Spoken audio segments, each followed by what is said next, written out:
காலையில் எழுந்ததுலேருந்து தூங்குற வரணும் எவ்ரி ஹவர் எதையாவது வாயில் போட்டு சாப்பிட்றாங்க. இப்போ எடுத்திங்கன்னா எழுந்த உடனே காஃபி குடிப்பாங்க இருக்காங்க. இப்போ சிலர் டிவி பார்த்துட்டு இல்லை ஃபோன் பார்த்துட்டு 1/4 கிலோ சில ஐட்டம்லாம் முடிச்சிடுறாங்க.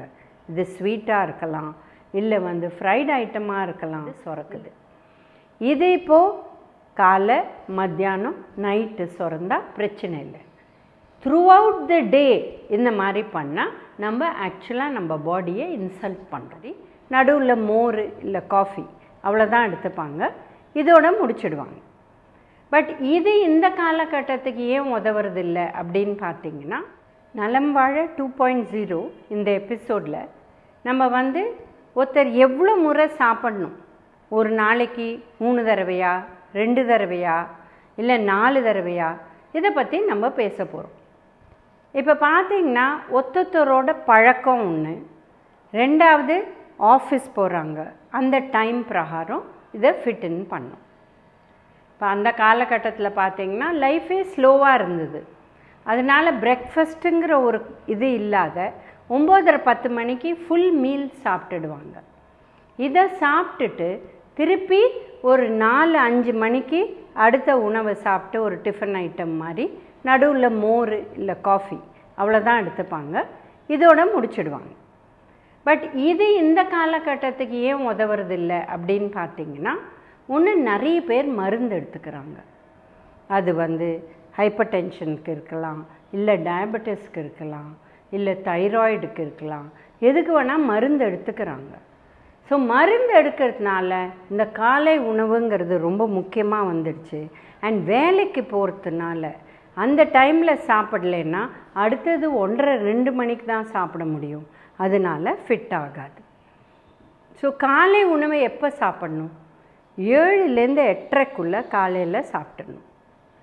மதிய உணவை எப்போ சாப்பிடணும்? 1:30லேருந்து அரவுண்ட் 2 or 2:30க்குள்ளே சாப்பிட்டுடணும். நைட் உணவை எப்போ சாப்பிடணும்? பெஸ்ட் டைம் பார்த்திங்கன்னா பிஃபோர் 7. இது பாசிபிள் இல்லைன்னா மேக்ஸிமம் 8க்குள்ளே சாப்பிடணும். இது ஏன் 3 உணவு சாப்பிட்றாங்கன்னா, ஒன்று வேலைக்கு போகிறதுனால, மருந்து இந்த மாதிரி விஷயங்களில் பழக்கிட்டாங்க. இப்போ இந்த 2 உணவு சாப்பிட்றதே என்ன பெனிஃபிட் அவங்களுக்குன்னா, உணவெல்லாம் ரெடி ஆகிடும். ஸோ அவங்களுக்கு வெஜிடபிளோ இல்லை குழம்போ எல்லாமே ரெடி ஆகிடும். ஸோ அவங்க அது மாதிரி பர்ஃபெக்டாக வச்சுக்கலாம். பட் இந்த டைமில் இது நடக்காது, ஸ்கூல் டைமிங்கே ஏர்லி ஆகிடுது, அதனால் அவங்களால செய்ய முடியாது. இப்போ சிலர் பார்த்திங்கன்னா 4 முறை சாப்பிட்றாங்க. காலை உணவு, 11 மணிக்கு எதாவது சாப்பிடுவாங்க, திருப்பி மதிய உணவு, திருப்பி நைட் உணவு. சில பேர் 3-4 மணிக்கு வெறும் காஃபி டீ குடிக்காத அதோடு ஏதாவது ஸ்நாக்ஸ் சாப்பிட்றாங்க, இல்லை 5-6 மணிக்கு ஸ்நாக்ஸ் சாப்பிட்றாங்க. அப்படின்னா 5 தடவை ஆயிடுது. இது கரெக்டாக? இப்படி செய்யலாமா? இதை பற்றி நம்ம பார்க்க போகிறோம். இந்த காலகட்டத்தில் எப்படி ஆயிடுச்சுன்னா, காலையில் எழுந்ததுலேருந்து தூங்குற வரணும் எவ்ரி ஹவர் எதையாவது வாயில் போட்டு சாப்பிட்றாங்க. இப்போ எடுத்திங்கன்னா எழுந்த உடனே காஃபி குடிப்பாங்க, கொஞ்ச நாளையில் பிரேக்ஃபாஸ்ட், அது தாண்டினோடனே எங்கே ஆஃபீஸ் போகிறாங்களோ வெளியில் போகிறாங்களோ ஒரு ஜூஸோ ஒரு டீயோ ஏதோ ஒன்று குடிப்பாங்க. அப்புறம் 11 மணி ஆனால் பசிக்கிற மாதிரி இருக்குது அப்படின்னு நட்ஸு சாப்பிடுவாங்க. அதுக்கப்புறம் திருப்பி லஞ்சு, கொஞ்சம் நாழி ஆனவுடனே ரொம்ப டயர்டாக இருக்குது, ஒரு காஃபி இல்லை டீ அந்த மாதிரி குடிப்பாங்க. அதுக்கப்புறம் 3 o'clock திருப்பி காஃபி டீ டைம் நாங்கள் குடிக்கிறோம், அதோட பிஸ்கெட்ஸ் குக்கீஸ் அந்த மாதிரி சாப்பிடுவாங்க. 5-6 o'clock கொஞ்சம் எழுந்து நடந்துட்டு வரலாமே அப்படின்னு சொல்லிட்டு சும்மா போய் பஃப்ஸு ஸ்ப்ரிங் ரோல்ஸ். ஸோ பசி வந்தால் தான் சாப்பிடணுங்கிற கான்செப்டே போயிடுச்சு.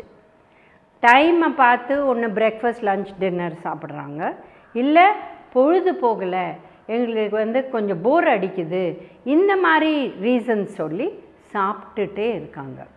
இப்போ சிலர் டிவி பார்த்துட்டு இல்லை ஃபோன் பார்த்துட்டு 1/4 கிலோ சில ஐட்டம்லாம் முடிச்சிடுறாங்க. இது ஸ்வீட்டாக இருக்கலாம், இல்லை ஃப்ரைட் ஐட்டமாக இருக்கலாம், இல்லை சிப்ஸ் அந்த மாதிரி ஐட்டமாக இருக்கலாம். இதை முடிச்சிடுறாங்க. அவங்க இதை கவனிக்கிறது கூட இல்லை, எவ்வளோ அவங்க அதை கம்ப்ளீட் பண்ணிட்டாங்க. அதனால தான் இந்த காலகட்டத்தில் இன்டர்மிட்டன்ட் ஃபாஸ்டிங்கிறது ரொம்ப வந்து கேட்சப் ஆகிருக்கு. ஏன் அப்படின்னா நம்ம 8 hours பீரியட்குள்ளே தான் சாப்பிட்ணும், 16 hours சாப்பிடாத இருக்கணும். இந்த 8 hours 2 மீல் ஒரு ஸ்நாக் தான். ஸோ அந்த மாதிரி அந்த 2 மீல் ஒரு ஸ்நாக்குள்ளே அவங்களோட ரொட்டீனில் சாப்பிட்ற உணவு காய், பழம், வந்து இந்த மாதிரி புரத சத்து உள்ள உணவு எல்லாமே சாப்பிடணும். இது வந்த காரணம் என்னென்னா ரொம்ப சாப்பிட்றோம். எவ்ரி ஹவர் ஏதாவது ஒன்று சாப்பிட்டுட்டே இருக்கோம். சும்மா டெஸ்கில் வச்சுட்டு சும்மாவாவது எதையாவது வாயில் போட்டு சாப்பிட்றோம். இது ரொம்ப கெடுதல். ஏன்னா நம்ம உடம்புல நம்ம எப்போ சாப்பிட்டாலும் நிறைய ஹார்மோன் ஜென்ரேட் ஆகுது. இதில் ஒரு முக்கியமான ஹார்மோன் இன்சுலின். இது ஜென்ரேட் ஆகுது எதுக்கு? அந்த குளுக்கோஸ் சத்தை அது வந்து கரெக்டான இடம் எடுத்துகிட்டு போகிறதுக்கு அது சுரக்குது. இது இப்போது காலை, மத்தியானம், நைட்டு சுரந்தா பிரச்சனை இல்லை. த்ரூ அவுட் த டே இந்த மாதிரி பண்ணால் நம்ம ஆக்சுவலாக நம்ம பாடியை இன்சல்ட் பண்ணுறோம். அதனால் எல்லாருக்குமே எப்போ பசிக்குதோ அப்போ சாப்பிட்டா போகிறோம். பிரேக்ஃபாஸ்ட், லன்ச், டின்னருங்கிற கான்செப்ட் யாராவது மருந்து எடுக்கிறீங்க அவங்க டெஃபினட்டாக ஃபாலோ பண்ணணும். ஏன்னா அந்த மருந்துக்கும் அந்த டயட்டுக்கும் சம்மந்தம் இருக்குது. ஸ்பெசிஃபிக்காக டயபெட்டிஸ் இருந்தால் டெஃபினட்டாக ஃபாலோ பண்ணணும். இப்போ ஹைப்பர் டென்ஷன் மருந்து சாப்பிட்டுட்டு எடுங்க அப்படின்னே ப்ரிஸ்கிரிப்ஷனில் போடுவாங்க. ஸோ டெஃபினட்டாக எதாவது சாப்பிட்டுட்டு தான் ஹைப்பர் டென்ஷன் மருந்து, அதாவது பிளட் ப்ரெஷருக்கு மருந்து எடுக்கணும்.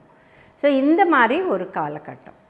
அடுத்தது வேலைக்கு போகிறதுனால இப்போ நான் 8 மணி சாப்பாடை விட்டுட்டு 11 மணிக்கு ஃப்ரைட் ஐட்டம்ஸ் வாங்கி கச்சோரி, சமோசா, கட்லெட் சாப்பிட்டுட்டு அப்புறம் லஞ்சு 4 மணிக்கு சாப்பிட்றது, இதுவும் தப்பு. ஸோ அவங்க better to maintain time 8, 1, around 6:30, 7, maximum 8 அந்த மாதிரி. இந்த இன்பிட்வீன் சாப்பிட்றது சும்மா சாப்பிட வேண்டிய அவசியமே இல்லை.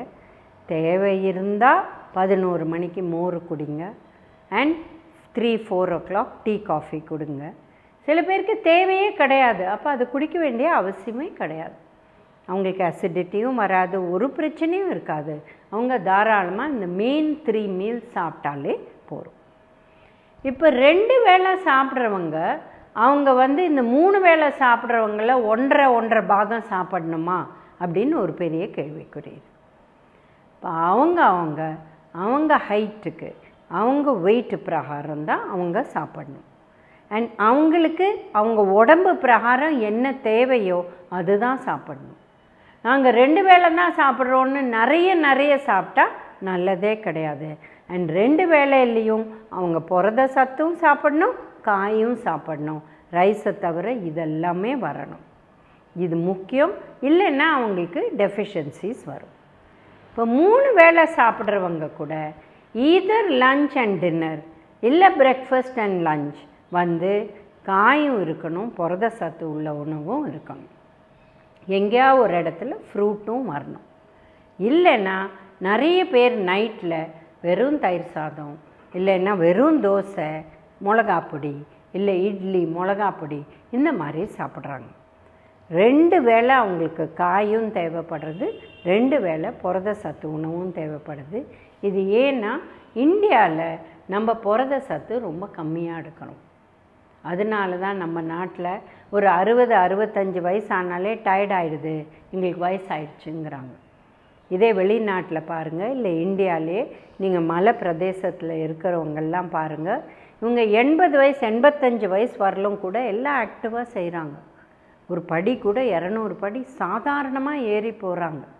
இது எப்படி நடக்குது?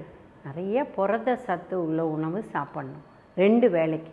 நிறையானா என்ன, ஒரு கப் அளவு, ஒரு கப்புனா 200 ml. இதில் நீங்கள் பருப்போ இல்லை எக், ஃபிஷ், சிக்கன் எதுவாக இருந்தாலும் குழம்பா சாப்பிட்டு எண்ணெய் குறைவாக செஞ்சால் இதை சாப்பிட்டுட்டு அதுக்கு ஈக்குவலண்ட்டாக 1 கப் ரைஸ், இல்லை 2 தோசை, இல்லை 2 இட்லி ப்ளஸ் ஒரு 2 கப் காய், இந்த மாதிரி கட்டாயம் சாப்பிடணும். சாப்பிட்டா தான் ஹெல்த்தியாக இருக்கலாம். இப்போ சிலர் வந்து பசிக்கவே இல்லை, நாங்கள் சாப்பிடலாமா அப்படின்னு கேட்குறாங்க. இப்போ பசியே இல்லை, உங்களுக்கு காலையும் பசி இல்லை, மதியமும் பசி இல்லை, நைட்டு பசிச்சதுன்னா லைட்டாக ஃபுட் எடுக்கலாம்.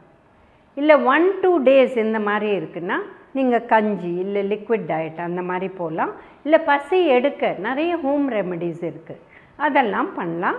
அது பண்ணினா உங்களுக்கு ஆட்டோமேட்டிக்காக பசி எடுக்கும். பட் உங்களுக்கு 4-5 நாள் இப்படியே இருக்குன்னா டெஃபினட்டாக நீங்கள் மெடிக்கல் ஹெல்ப் எடுத்துக்கணும். என்ன ப்ராப்ளம், ஏன் பசிக்கலை அப்படிங்கிறது பார்க்கணும். இப்போ டீம் லன்ச் போகிறாங்க, வெளியில் போய் சாப்பிட்றாங்க. இப்போ பிரியாணிங்கிறது ரொம்ப காமன், அது ஒரு கட்டினப்பா அப்படிங்கிறாங்க. ஸோ இந்த மாதிரி சாப்பிட்டு ரொம்ப ஹெவியாக அவங்களுக்கு நைட்டில் பசிக்கவே இல்லை, உணவே தேவையில்லைன்னா பரவாயில்ல. பட் அவங்க டயபெட்டிக்காக இருந்தால் இப்படி செய்யக்கூடாது. அவங்க மதிய உணவை போர்ஷனாக தான் எடுக்கணும், நைட் உணவு கொஞ்சம் சாப்பிட்லாம். ஏன்னா நைட் அவங்க மருந்தும் எடுத்து உணவு சாப்பிடாத இருந்தால் இது நல்லது கிடையாது. அதனால் நார்மலாக இருக்கிறவங்க மதிய உணவு ரொம்ப ஹெவியாக சாப்பிட்டோம், அதனால நாங்கள் நைட்டை ஸ்கிப் பண்ணுறோன்னா ப்ராப்ளம் இல்லை. பட் அசிடிட்டி இருக்கிறவங்க, டயபெட்டிஸ் இருக்கிறவங்க நீங்கள் பார்த்து தான் சாப்பிட்ணும். ஒரு உணவை ரொம்ப ஜாஸ்தி சாப்பிடக்கூடாது, லைட்டாக சாப்பிட்டுட்டு அப்புறம் மதியம் உணவு சாப்பிட்ட அப்புறம் நைட்டு கொஞ்சமாக சாப்பிட்டுக்கலாம். பட் சாப்பிடாத இருக்கிறது இந்த 2 கேட்டகரிக்கு நல்லதில்லை. பட் எல்லாத்தையும் நம்ம பார்த்து விழிப்போட நம்ம ஹெல்த் எப்படி இருக்கோ அது பிரகாரம் நம்ம மாற்றி சாப்பிட்டோம்னா டெஃபினட்டாக ஹெல்த்தியாக இருக்கலாம். இந்த விஷயங்களை ஃபாலோ பண்ணி நலம் வாழ என்னாலும் என் வாழ்த்துக்கள்.